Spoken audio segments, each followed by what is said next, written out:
What's going on, guys? It's been a while since I did a tutorial, but here we are, and it's still a little weird to think that cons are back in session. Hi, my name is Lawrence from Auto Cosplay, and today I'm going to show you guys how I made Rogue Deku's mask. Before I get started, if you haven't noticed, there's some new merchandise right down below this video. That's part of YouTube's e-commerce platform, but you guys can check out patterns there or my Etsy shop, and yes, some of the patterns are free. First thing, as usual, patterns, and like I said before, you can get them down below or in my Etsy shop. Of course, the usual tools we'll be using will be a Sharpie, utility knife, and a blade sharpener just to keep your blade sharp. And the material choice will be EVA foam. Now you can get EVA foam from various shops, but you want to support this shop, so you can get down below on my shop as well. So we're gonna start off by cutting out the pattern like so.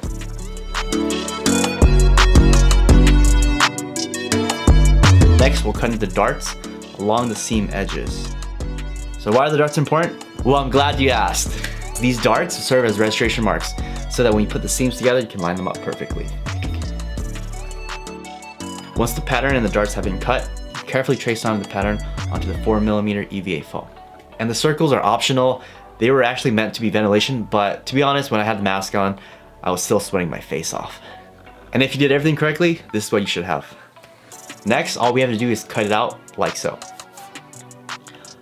Once you have all the pieces cut out, you should have something that looks like this. This is actually the foam kit, and I recommend this if you don't want to print out the pattern, trace, and then cut out the foam, then this is for you. Honestly, it saves you like half the labor, which is a big thing when you're in a time crunch. Next is the assembly. Make sure to wear your respirator when working with contact cement. But before we do that, we'll have to heat shape the foam. So once we heat up the foam, it's going to be slightly moldable. Here I'm using a styrofoam ball to create the curves I want on the mask. We're going to do that for the top piece and the bottom piece of the mask. If done properly, they should sit together like this.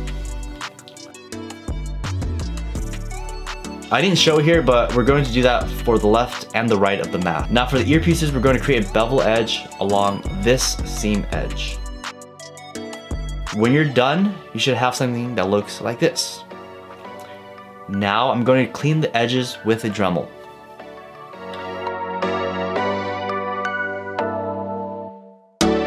Do the same thing to the other side of the ear, and the two seam edges should come together like this. Now, depending on your preference, if you like the ears standing straight up, then you don't have to bevel the base of the ears. However, if you like them slightly back, like how I'm doing, I'm going to give the base of the ears a slight bevel so that they sit back. Now it's time to apply contact cement to all the seam edges. I'm going to start off with the base mask. I'll do the same thing to the bottom. Once they're dry and tacky to a touch, we'll start by putting them together like so.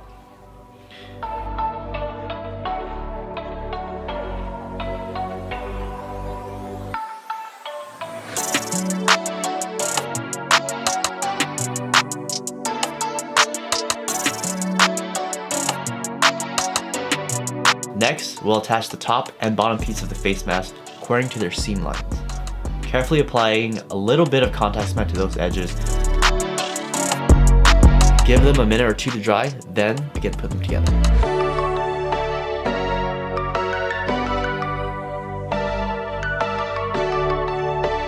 And there you go. That's half the face mask. We'll do the same thing to the other half and connect them along the mid seam of the face mask with contact cement. For the ears, we'll start by applying contact cement to the two edges along the seam.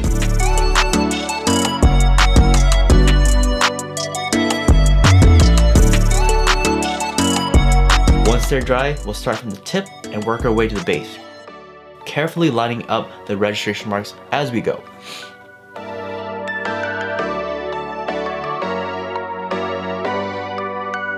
So there you go. That wasn't too bad, was it? Now we just have to connect the ears to the base of the mask. The pattern will show you exactly where to connect the ears so they are symmetrical.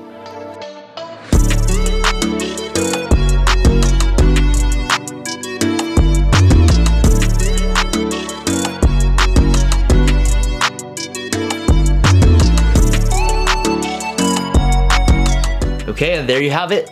The base of the mask is complete. Okay, and here comes the fabric part. So what I did was I took the fabric pattern and traced them onto a 4-way stretch fabric. I think I picked this up at Joann's. Then I cut them out and this is what it looks like. Next, the seam edges that were split here will need to be hemmed together with a sewing machine. Here I'm using binding clips to keep the edges together so that when I stitch them, it doesn't move around. I didn't show you this part, but I basically did a straight stitch along the edge of the fabric. Okay, here are the two pieces. You can guess what's next. Yes, binding the two mid seams together and then another straight stitch along the edge. Once you've done all that, you should have something that looks like this. So in order to wrap the fabric around the foam mask, we'll need to apply a thin layer of contact cement to the foam like so. Just that top half.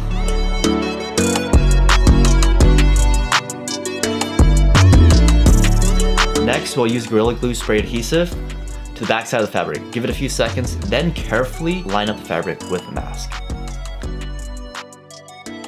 Now take your time here. You want to make sure the eye sockets line up properly and the seam edges of the ear, right here, line up with the seam edges of the foam mask. Once again, just take your time here. There might be some push or pull, but that's okay. I had to do that too.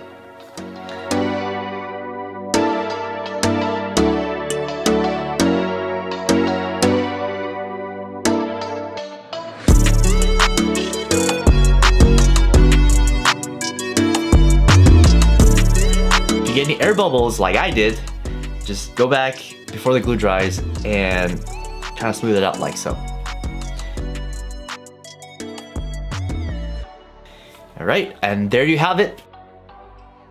So we made the foam mask and the cover with the fabric. Now we just have to make the eye covers. So the eye covers, so here I use a cheap hairnet that I got from, it's not a cheap hairnet, actually it's a decent hairnet. You get that from Amazon Wigs, but I basically use that as the mesh for the eye sockets. So I started by cutting the hairnet along the seam edges and stretching the corners of the mesh like so. In order to keep the fabric stretched, I'm gonna pin the edges of the mesh like so.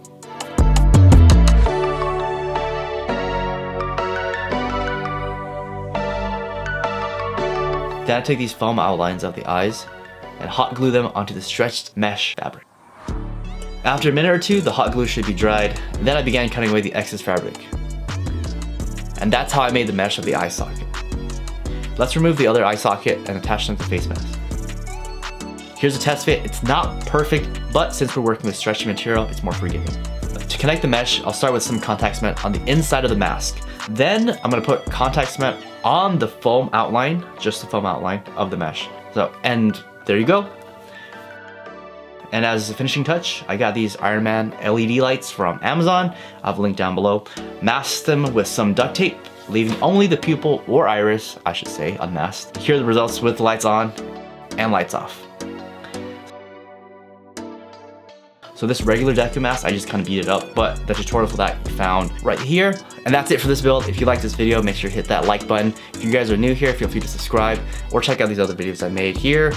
That being said, thank you guys so much, and I'll see you guys in the next one. Bye!